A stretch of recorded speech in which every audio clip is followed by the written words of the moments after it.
Enorme satisfação de ter participado do pronunciamento de William Bonner na Globo. Esta foi a brincadeira, a piada com a qual o Jair Bolsonaro tentou responder a todas as críticas que não conseguiu responder na hora da entrevista propriamente dita no Jornal Nacional. William Bonner e a Renata Vasconcelos, os dois apresentadores oficiais do principal jornal da televisão brasileira, evidentemente da Rede Globo de televisão. Esse é o assunto principal do dia, só se comenta isso, é claro, não haveria o que mais comentar, mas eu também vou tratar tanto do caso dos 6 bolsomínios e 6 empresários bolsomínios que tiveram as suas contas bancárias devassadas por ordem do ministro Alexandre de Moraes, presidente do Tribunal Superior Eleitoral, e também os movimentos de pesquisa que indicam que a vida do ex-presidente Lula não está assim tão folgada na vitória que os seus correligionários pretendem ter sobre o atual presidente Jair Bolsonaro, né? Eu, antes de tratar de todos esses assuntos, quero agradecer aqui a você, agradecer muito pela sua persistência, pelo fato de você continuar aqui me prestigiando todo dia, vendo o vídeo, se possível até o fim, recolocando nas redes sociais e sugerindo a amigos que façam a mesma coisa. Vamos então discutir aqui a entrevista que o Bolsonaro deu, da primeira, depois de um sorteio, ao Jornal Nacional, do Bonner e da Renata Vasconcelos. Nela, o Bolsonaro repetiu informações enganosas sobre a pandemia da Covid-19 e a integridade do processo eleitoral. Ele repetiu mentiras que ele andou contando sobre esses dois fatos e, segundo o jornal Estado de São Paulo, que tem aquele Instituto o Estadão Verifica, né, pelo menos 13 informações falsas ou enganosas foram contabilizadas nos 40 minutos de conversa entre os dois. O Bolsonaro se queixou muito da presença maior dos dois entrevistadores do que dele próprio. Mas eram as regras do jogo e ele se submeteu a isso e, de certa forma, saiu-se bem do que pretendia sair ele mesmo e os seus colegas, os participantes de sua campanha pretendiam, né? O Bolsonaro errou ao citar dados de desemprego da época da ex-presidente Dilma, e aí, no caso, errar não é o caso. Não é errar, ele mentiu. Agora, é muito difícil você estar numa entrevista e você, senhor presidente, o senhor está mentindo, né? Não está muito no figurino, né? De qualquer maneira, a frequência com que ele mentiu poderia ter dado um pouco mais de cor, né, a entrevista, se fosse citada, né? Ele também distorceu informações sobre a situação e a preservação do meio ambiente, sobre a economia, sobre o seu governo, e durante os 40 minutos, com Bonner e Renata Vasconcelos, apresentou pelo menos 3 informações falsas e voltou atrás em relação à confirmação do resultado. Eu mesmo falei aqui no vídeo que eu gravei nesta segunda-feira, né, a respeito de uma declaração que ele deu, naqueles rolos que ele faz ali na porta do Palácio, de que, se perder a eleição, reconhecerá o resultado das urnas. O Bonner, principalmente, mas também a Renata, tentaram que ele repetisse isso de forma mais decisiva, mas ele não caiu, não. Ele repetiu, mas repetiu sob determinadas condições de segurança, de lisura, né, na contagem dos votos, que só ele põe em questão no Brasil. Ninguém mais no Brasil, com importância, com relevância política, põe isso em dúvida, né? De qualquer maneira, ele, de certa forma, eu garanto, sim, mais, né?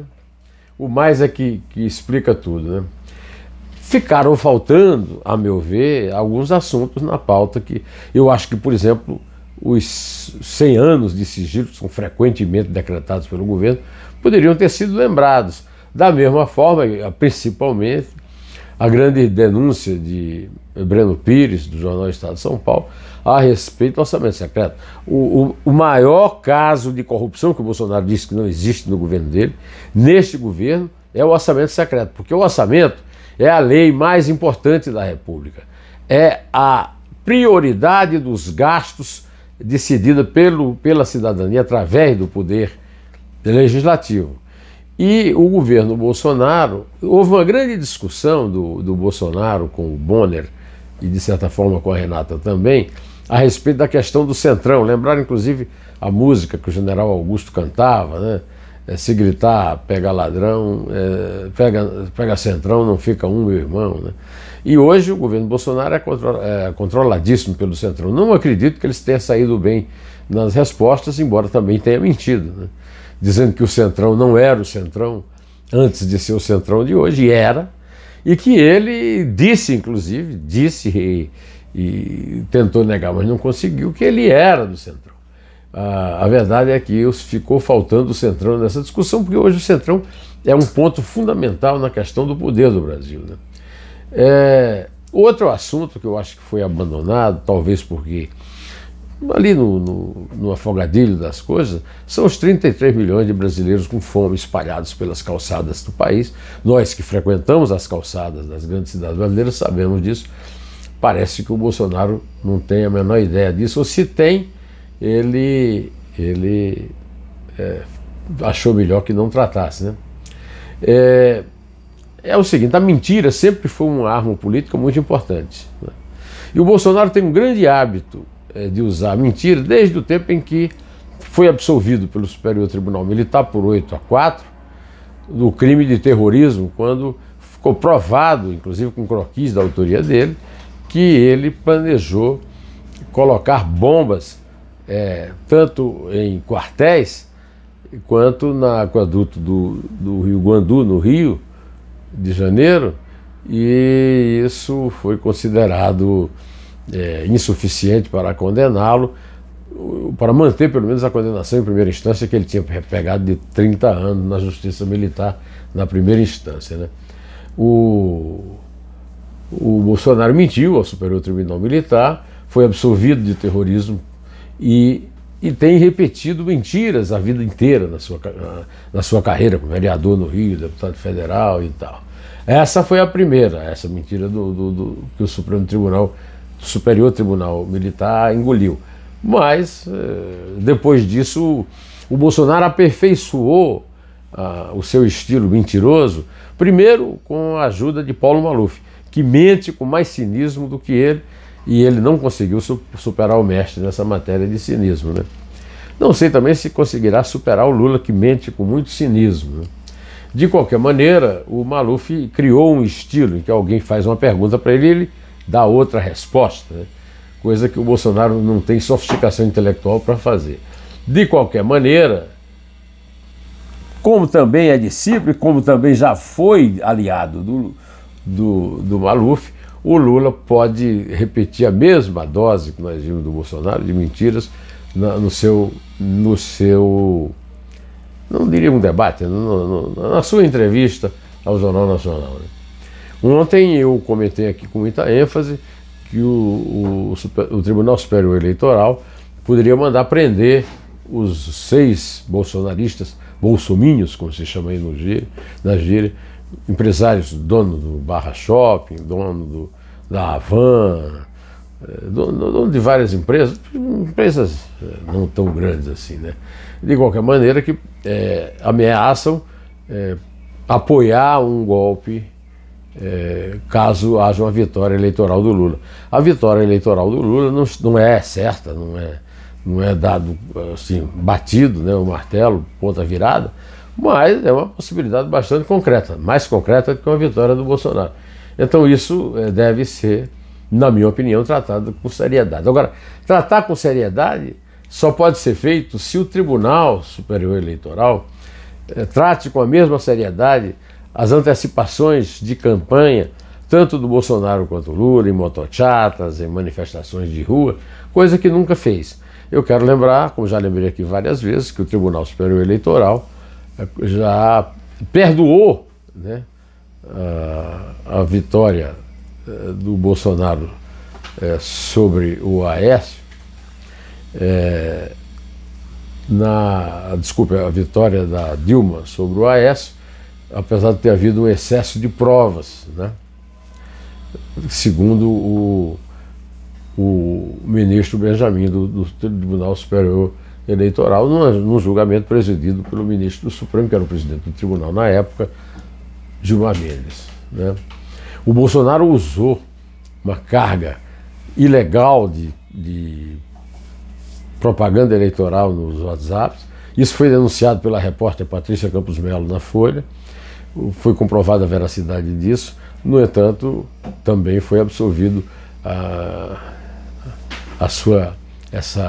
esse crime, né, foi absolvido com a maior tranquilidade, coisa que eu não vou ter tempo aqui para contar para vocês, que eu já contei inclusive outras vezes, né.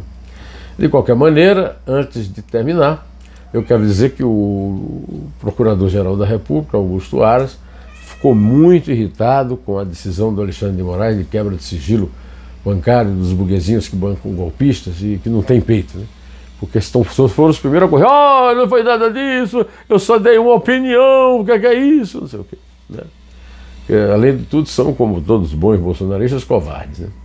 De qualquer maneira, o Aras está irritado, porque o Aras fica sempre irritado com qualquer decisão que possa pôr em risco a candidatura do seu chefe, daquele que o nomeou 2 vezes para a Procuradoria-Geral, mesmo tendo sido ele advogado, atuante na Justiça Eleitoral. E dentro dessa mesma linha da impunidade, eu quero lembrar que os empresáriozinhos lá tiveram os seus computadores devassados, suas contas bancárias. Agora, o Daniel Silveira não, Daniel Silveira, candidato ao Senado, atacou Alexandre de Moraes na sua campanha e está aí impune, fagueiro, disputando a eleição lá no Rio, né? Como eu lembrei aqui no começo, o Bolsonaro começa a puxar candidatos em grandes eleitorados, como são os de Minas e do Rio de Janeiro. Em Minas, o Zema, que é o governador, candidato à reeleição, tem marcado uma enorme diferença do Calil, que está apoiando o palanque do Lula e que tem se distanciado do Zema. Calil foi prefeito de Belo Horizonte e que tenta enfrentar o Zema, na reeleição do Zema, com o apoio do Lula, né? Esse é o mesmo caso do Rio de Janeiro. O Cláudio Castro, que é amigo dos Bolsonaro, cúmplice de várias coisas lá deles, do Carlos Bolsonaro e tal, estava empatado com o candidato da esquerda, o Freixo, e que é candidato também do Lula, do PT, lá. Mas o descolamento já foi feito e o Cláudio Castro está superando nas pesquisas, pode ser confirmado ou não, mas está superando o Freixo, com grande possibilidade de vitória. Eu vou terminando isso aqui, direto ao assunto. Em pé!